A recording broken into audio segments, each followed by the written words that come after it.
Les gars, c'est parti. Manuel Bompard. Aux grandes gueules. Évidemment, on va rester dans le sujet de la violence à Paris en marge de la victoire du Paris Saint-Germain. Bon, hier, on n'a pas eu l'occasion d'écouter un politique de gauche sur ce qui s'est passé hier. J'espère que Manuel Bompard ne va pas trop esquiver parce que j'avoue, le délire de la sécurité, j'aimerais bien que la gauche s'en parle un petit peu sans trop faire un focus là-dessus. On parle 15-20 minutes et c'est tout. T'as capté. Bon, bref, c'est parti. Manu le coq. Manu le coq. C'est Manuel Bompard, le créateur, le coordinateur national de la France Insoumise qui est avec nous aussi. Bonjour Manuel Bompard. Manuel Bompard, bonjour. En minimisant les violences de samedi soir, est-ce que vous ne faites pas le jeu, vous et vos amis, de Jordan Bardella et du Rassemblement National? Ça commence bien, vous alors. dites qu'on a minimisé les violences sur la base de quoi vous dites ça? Si, vous avez dit que c'était en fait à cause du dispositif policier. Enfin, il y a toujours des bonnes raisons. Ah non, pour il n'y expliquer a pas de bonne raison. Finalement, monsieur. la casse n'aurait pas eu lieu si vous aviez été au pouvoir. Alors d'abord, il n'y a pas de bonne raison, monsieur. Ça Truchot, commence mais bien. il vous aura peut-être pas échappé que samedi soir, dans les rues de France, il y avait des centaines de milliers de personnes. Alors vous pouvez décider, si vous voulez, depuis 2 jours, de résumer la soirée de samedi soir à des incidents que je dénonce et que je condamne, y compris depuis le premier jour. Mais il y a aussi des centaines de milliers de personnes samedi soir qui ont fait la fête dans des bonnes conditions. Et il y a eu aussi, sur les réseaux sociaux, des images de solidarité, de fraternité humaine qui, moi, m'ont beaucoup touché. Et je trouve que ce serait bien qu'on en parle aussi. Pour le reste, oui, vous avez raison. Je considère que la manière avec laquelle ont été organisées les célébrités, les célébrations, les festivités de samedi soir, suscite une interrogation et un débat. J'observe que quand les choses elles ont été organisées par exemple en encadrant la fête, parce que la fête ça s'organise, ça s'encadre, et ben ça s'est mieux passé. Moi je sais par exemple que le maire de la Courneuve, qui est un maire insoumis à Lidjouara, il a organisé une fan zone dans sa commune et il n'y a pas eu de débordement. Ça s'est bien passé. Parce que quand vous c'était à côté de chez moi d'ailleurs. Et autre chose, Bali Bakayoko a organisé aussi une fan zone à Saint-Denis. Il n'y a pas eu de débordement. Ça s'est très bien passé. D'ailleurs, comment il s'appelle? Monsieur Laurent Nunez, il avait posé la question à l'Assemblée nationale. Il avait dit, est-ce que vous croyez que si on avait mis en place une fan zone à Paris, il n'y aurait quand même pas eu de débordement? Mais frérot, comme vous l'avez pas fait, on ne peut pas savoir. On ne peut pas le savoir, mon gars, tu ne l'as pas fait.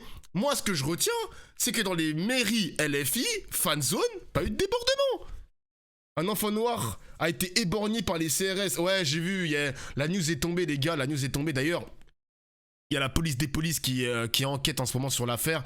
Je ne sais pas si le policier sera lourdement sanctionné ou pas, mais le petit de 13 ans qui a été éborgné, il a perdu son œil. Il a perdu son œil à l'âge de 13 ans, c'est vraiment très triste. C'est vraiment très triste. Et d'ailleurs, autre chose, il y avait une autre vidéo qui a circulé sur les réseaux. Tu vois un jeune qui a un mortier, donc il tire en l'air le feu d'artifice. T'as le policier qui l'attrape comme ça. Donc le mec, au lieu d'être comme ça, il est comme ça. Et du coup, il était en tir tendu. Et à cause de la police, le mec, il avait la possibilité de tirer un feu d'artifice sur un citoyen, genre.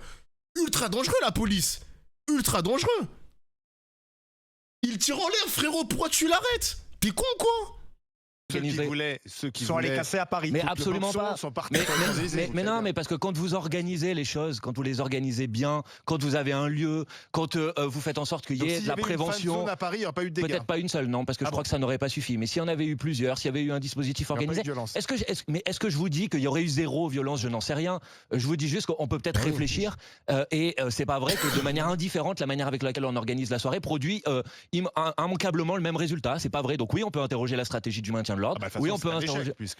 Voilà. Donc là, je suis d'accord, mais même en l'air, faut pas tirer des mortiers. Oh, arrêtez de pleurer, c'est bon. Laissez un petit peu les petits s'amuser. Oh là là, vous aussi là. On peut se poser la question de savoir si c'est la bonne stratégie. Et c'est pas parce qu'on porte l'idée qu'il y a une autre stratégie qu'on minimise ou qu'on excuse le fait que des gens aient participé de débordements qui sont inacceptables. Je vous avais dit qu'il y avait le C'est ce soir qui allait faire un débat justement sur la victoire du PSG, communion ou désunion nationale. Donc là, on a des spécialistes qui vont dire pourquoi ci, pourquoi ça. On écoute juste cette séquence, ce passage. De la France qui peut s'exprimer à des moments via la haine des institutions, la haine du flic ou la haine des femmes, etc. Elle vient d'où cette haine-là? Elle vient aussi des millions déversés, par le Qatar, par toutes ces officines, via les chaînes satellitaires, via aujourd'hui les réseaux sociaux, etc. Ça vient pas de nulle part. Ça vient pas de nulle part. Non, mais puisque vous cherchez des explications. Non, mais attends, vous cherchez des explications, mais les vôtres, c'est de dire que ces violences sont justifiées par le déversement d'argent du Qatar à destination d'officines je pense qu'il faut pas être... Il ne faut pas être hypocrite. D'ailleurs, vous ne parlez pas. Parce que très concrètement, vous parlez de quoi? Oui, c'est ça. Attends, mais quand elle parle d'officine, elle parle de quoi, les mecs? Genre, quel est le rapport avec le Qatar? What the fuck, genre? Quand on veut casser quand on n'est pas simplement... Enfin, quand on est dans une volonté de casser du flic... Ils ne sont pas financés par le Qatar. Non, mais évidemment... Qu'est-ce que vous entendez par le Qatar, là? Ah, mais directrice de la rédaction de Marianne, évidemment, les amis. Évidemment, Marianne, fallait s'y attendre, mesdames et messieurs. C'est intéressant. Non, mais ce dont je parle, enfin voilà, on va pas faire semblant que toute cette propagande islamiste, islamo-wokiste, il y a les réseaux sociaux, etc. Pardon, vous faites un lien entre des casseurs et l'islamisme. Puisqu'on parlait... D'ailleurs, un terme très intéressant d'islamo-wokisme. Oui, islamo-wokisme. Regardez AJ+, regardez, vous comprendrez ce qu'on veut dire. C'est-à-dire que tous... Vous parlez de responsabilité individuelle, c'est-à-dire que si je regarde AJ+, je deviens un casseur. Non, je dis qu'il n'y a pas... D'un côté, il y a de la responsabilité individuelle, il ne faut pas l'évacuer, faire comme s'il n'y avait que des causes sociales, voilà, parce que je pense que c'est dangereux d'être dans la culture de l'excuse. De l'autre, je dis... Putain, ils sont trop à l'aise, les fachos, hein, je vous jure, les gars, hein, trop à l'aise, hein. Mais c'est qui cette babies? C'est qui ça, les gars? Effectivement, il y a des populations qui sont travaillées, oui, par de la propagande, et ça a des effets, par une haine aussi de la France, et qui viennent là casser du flic. Ils n'ont pas brûlé les institutions françaises, ils ne sont pas arrivés en courant et en criant à mort la France. Avec des tirs de mortier, avec des mortiers. Vous savez combien il y a de policiers et gendarmes blessés? Évidemment qu'il y a eu des violences et personne ne le nie, mais votre discours est très inquiétant à faire l'amalgame entre un entrisme religieux et gendarmes blessés par des tirs de mortier, par des jets de bouteilles de verre, etc. Je vous cite, je vous parlais de financement par le Qatar. C'est vous qui cherchez des causes. Ah non, mais moi je vous écoute, mais les vôtres sont quelque peu discutables. Et c'est basé sur aucun fait, sur lisez preuve, le rapport sur les frères musulmans et l'islamisme politique. Et on parle... Oh là là, maintenant ça parle des frères musulmans. Les gars, vous vous rendez compte qu'on fait le lien avec le Qatar, les frères musulmans, et ce qui s'est passé la semaine dernière, émeute Paris, tout ça. Non, franchement... 300 pages, le Qatar est cité à toutes les pages. Nous ne parlons pas ici de manifestations liées à l'entrisme religieux, nous ne parlons pas de manifestations liées à une quelconque volonté anti-française, on parle ici de débordements inexcusables liés à la victoire du Paris Saint-Germain. Et chercher une meilleure explication. Chercher une meilleure explication. Bon, Arthur, il y a... voilà, les amis, on va regarder une séquence toujours aussi sensible, parce que Arthur, évidemment, Arthur, il va essayer de trouver un raccourci entre ce qui s'est passé la semaine dernière à Paris, et évidemment, les pro-palestiniens, l'islam, l'antisémitisme, etc., etc. Bon, ça va me donner mal à la tête. Ça va vraiment me donner mal à la tête. Synagogues qui ont fermé samedi. Il n'y a pas eu d'office samedi pour toutes les synagogues qui étaient aux alentours du parc et des zones où il y avait les fan zones. Mais comment vous expliquez ce phénomène? C'est-à-dire que ces violences, ce débordement ça s'appelle l'antisémitisme. Ça touche aussi les juifs. Voilà. Écoutez, j'ai pas entendu parler d'une église ou d'une mosquée qui était particulièrement protégée à la sortie du match du PSG. Arthur et Sebag, même la nuit ne veut pas de moi aux éditions Grasset. Bonjour Arthur. Salut.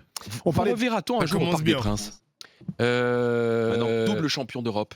Moi, j'ai regardé le match à la télévision. C'est une réponse, ça, ou pas? Non, j'ai regardé le match, je supporte le Paris Saint-Germain, j'ai un fils qui est fan, tout le monde avait le maillot devant la télé. Ma question, c'était vous reverra-t-on au Parc des Princes? J'espère, ouais, mais moi je regarde le foot à la maison. Parce que vous savez, je fais très attention à chacune des réponses que je vais donner dans cette émission. En gros, il est pas le bienvenu, il est banni du parc. Les supporters l'ont banni du parc. Je veux faire très attention parce qu'à chaque fois que je passe dans une émission, je me fais défoncer, quel que soit le sujet. Donc j'ai décidé de tourner 7 fois ma langue dans ma bouche. Mais plus sérieusement, oui, j'y suis allé l'année dernière d'ailleurs. Ouais. Mais parce que tout à l'heure on parlait des débordements. Oui, mais ça représente pas tous les fans bien du sûr. PSG. Mais ce que j'ai noté par exemple qu'à Bordeaux, on s'en est pris à une synagogue. C'est-à-dire que vous savez, les débordements, les violences touche aussi. Je vais vous donner une info. il y avait qui est des pas- mortiers aussi, vous avez entendu? Ça, c'est pour les juifs à propos des tirs de mortier. Oui, Et il y a un oui. gars qui lui répond, dit pas ça frérot, il dit oh, wesh, c'est vrai. Alors, je vais vous donner une info qui n'est pas particulièrement officielle, mais vous savez qu'il y a beaucoup de synagogues qui ont fermé samedi. Il n'y a pas eu d'office samedi pour toutes les synagogues qui étaient aux alentours du parc et des zones où il y avait les fan Mais zones. comment vous expliquez ce fait? Attends, mais comment il sait ça? Parce que là, le mec, il nous dit que l'information, elle est pas officielle. Tu nous partages ça à la télé et on doit te croire sur parole, genre? J'ai pas capté, là. Je comprends pas. What the fuck? Il est même pas sûr de l'information, le poteau, genre. Phénomène, c'est-à-dire que c'est violent, bah, c'est ce débordement phénomène, ça s'appelle lié au foot. l'antisémitisme. Ça touche aussi les juifs. Bah écoutez, j'ai pas entendu parler d'une église ou d'une mosquée qui était particulièrement protégée à la sortie du match du PSG. Bah, on avait déjà vu des banderoles pendant la saison. On a un sponsor qui est le Qatar, qui est le financier du Hamas. On va pas se mentir. Donc peut-être que... Bon, de toute façon, le plus important pour moi, c'est de rappeler qu'il faut pas faire d'amalgame entre les fauteurs de troubles et les fans du PSG, parce que quand même, l'immense majorité, Dieu merci, des fans du PSG ne sont pas violents. Mais si avant chaque match, mes bureaux sont derrière les Champs-Élysées, on est obligé de barricader les bureaux, on est obligé de barricader les boutiques, on se met en état de siège, avant chaque match du PSG, ça devient compliqué. C'est triste pour le pays. L'image qu'on renvoie. Bah oui, c'est triste. D'ailleurs, c'est marrant parce que j'en parle dans mon livre, puisque j'ai un passage là-dessus où je raconte que je raconte il y a un an exactement la même chose, et ça me fait toujours sourire de voir les pouvoirs publics, ce que je raconte dans mon livre, qui nous explique comment Israël doit agir face au Hezbollah, au Hamas, aux Houthis, à l'Iran, mais qui ne sont pas capables de gérer quelques milliers de gamins agités, quoi. Ce livre, on va pas agir face aux gamins agités. Oula, alors attends. Moi je captais pas le délire. Quel est le rapport avec Israël et des casseurs, genre? Et une guerre, genre il y a une guerre ouverte entre les pays qu'il a cités. Genre je capte pas. Je capte pas. What the fuck? Genre, comparer l'incapacité à gérer quelques milliers de jeunes à la manière dont Israël affronte le Hamas, le Hezbollah, l'Iran, je ne sais pas quel autre pays il a cité. Non, chef, non, wesh. Waouh, c'est quoi ça? Sur la base de quoi? Sur les condamnations, monsieur sur à la fois les arrestations. Parce que ça, c'est de l'idéologie. Bah non. Si, je veux dire pourquoi c'est de l'idéologie. Républicaine, c'est pas d'idéologie. Non, mais le discours qui consiste à dire qu'en quelque sorte, il n'y aurait pas suffisamment de fermeté et que, en gros, on donnerait une autorisation à des gens de venir casser l'impunité. Mais monsieur Truchot, est-ce que vous savez qu'en France, depuis les années 80, les peines moyennes d'emprisonnement délivrées par la justice, elles ont été multipliées par 2? Est-ce que vous le savez? Exécutées. Non, mais bien sûr qu'elles sont exécutées, monsieur. Ah, excusez-moi, mais quand il y a une peine de prison. Ah, bah si, elles sont Regardez, exécutées. par exemple, sur les 13 prévenus qui ont mais ça, c'est pas de été l'exécution jugés de peine, en comparution ça. immédiate. Non, mais attendez, vous êtes extraordinaire. Il y a eu de la prison ferme, oui. Mais la personne qui a été condamnée à la prison ferme ne passera pas une seule journée en prison. Attendez, parce qu'il y a une loi qui dit qu'il y a un aménagement automatique de la peine lorsqu'on est condamné à moins d'un an de prison ferme. Précisément, les statistiques que je vous donne tiennent compte. Non, précisément, les statistiques que je vous donne tiennent compte des aménagements de peine. Donc, premièrement, votre contre-argument, excusez-moi, n'est pas valable. Je vous dis qu'en moyenne, sur toutes les peines qui sont données, en termes d'emprisonnement réel, aujourd'hui, est-ce que ça a amélioré les choses? Est-ce qu'on considère que ça fonctionne mieux qu'avant? C'est pour ça que je vous dis que c'est de l'idéologie. Moi, je ne fais pas de l'idéologie. Dire aussi qu'il faut fermer les prisons, ça ira mieux. Non, mais moi, est-ce que j'ai dit ça? Non, monsieur c'est un peu ce que vous dites. Non, je vous dis juste que la méthode qui consiste à faire les shérifs tous les ans sur les plateaux de télévision en essayant de faire des concours de fermeté, de vous allez voir ce que vous allez voir avec moi, ça va pas être... C'est ce qui est à l'œuvre depuis des années et des années en France. Ça n'a jamais produit des résultats. Est-ce que vous savez aujourd'hui que quand vous faites une peine de prison ferme, dans les 5 ans qui suivent, 60% des personnes récidives. Donc vous pouvez prétendre que c'est la solution si vous voulez. Sauf que tout le monde sait que si vous prenez un gamin qui fait une bêtise, qui dans un attroupement comme ça fait quelque chose qui n'est pas normal et que vous le mettez en prison, et vous avez plus d'une chance sur 2 que quand il ressorte, il ait appris l'école du vice. Donc si vous voulez, si c'est ça votre solution, allez-y, faites ça. Mais c'est ce qui est à l'œuvre depuis des années. Mais non, parce que vous refusez qu'on construise des nouvelles places de prison. Mais il n'y a jamais eu autant de gens en prison qu'aujourd'hui, monsieur Truchot. On les entasse parce que vous refusez qu'on construise. Mais non, il n'y en a des jamais eu places de autant. prison C'est pas par qu'on les... Le sujet, c'est pas qu'on les entasse. Il n'y en a jamais eu autant qu'aujourd'hui. Et vous êtes tous à dire que la situation n'a jamais été aussi grave qu'aujourd'hui. Donc excusez-moi, vous faites de l'idéologie et les résultats que vous proposez, ils fonctionnent pas. Si vous arrivez au pouvoir, non, si j'arrivais au pouvoir, je développerais par exemple les services de probation. Non, franchement, monsieur Bompard, vous touchez à quelque chose. Là, je le vous vois, les mecs, là, je le vous vois. La politique de sécurité en France est souvent devenue, on va dire, un concours de phrases dures. Il a raison sur ça. Retailleau, hier... il a eu une formule aussi. Alors là je fais un petit raccourci, mais pour vous dire à quel point on va être dans le concours de phrases dures. Il avait dit qu'il veut la castration chimique sans l'accord des pédophiles. Genre le mec fenêtre d'Overton, il est en train de l'ouvrir correctement. On aura d'autres formules comme ça, les mecs, hein. On aura d'autres formules comme ça. Revenons sur l'événement. Chaque événement, on ressort les mêmes annonces. Plus de prison, plus de peine, plus de fermeté, plus de sanctions. Macron, il avait pris aussi le micro quand il y avait le sacre du Paris Saint-Germain, il avait dit terminez les bêtises, on va les sanctionner, je sais pas quoi. Bah, très bien, pas de problème. Mais la question, elle est simple aujourd'hui.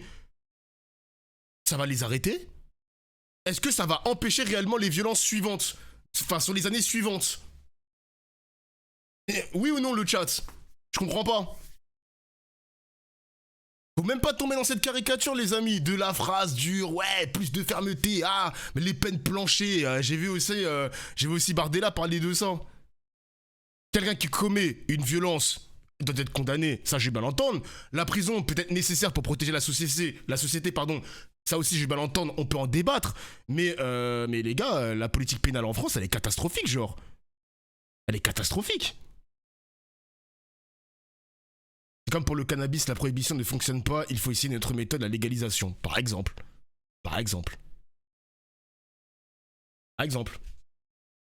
Les alternatives, du coup, mais les mecs, en fait, vous voulez des solutions à ça. Moi, tout ce que j'ai envie de vous dire, c'est que ça sert à rien de débattre de ça, il faut juste les sanctionner. Peut-être qu'ils vont arrêter, peut-être que c'est une trend qui va s'arrêter dans 10 ans, dans 5 ans, j'en sais rien. Mais les amis, même si vous mettez plus de fermeté, ça ne va rien changer, les gars. Ça ne va rien changer. Le mec, il est en train de t'expliquer qu'il y a plus de 40% de taux de récidive ou un truc comme ça. Il a dit 60 ou 40, j'ai plus le chiffre en tête. Ça change quoi, les gars ? Dans les prisons, dont on dit aujourd'hui que les effectifs des services de probation en France sont moitié moins que la moyenne. La prison peut punir, mais elle ne va pas forcément réparer l'individu. Vous voyez ce que je veux dire? C'est pour ça que toute cette politique de merde carcérale as fuck, ça va rien changer, ma gueule, ça changera rien. Les pays européens, et donc ça produit de la récidive. Donc il n'y aura pas de plus de places de prison. Non, il y aura davantage de travail pour éviter la récidive. Vous faites pour lutter contre la surpopulation carcérale.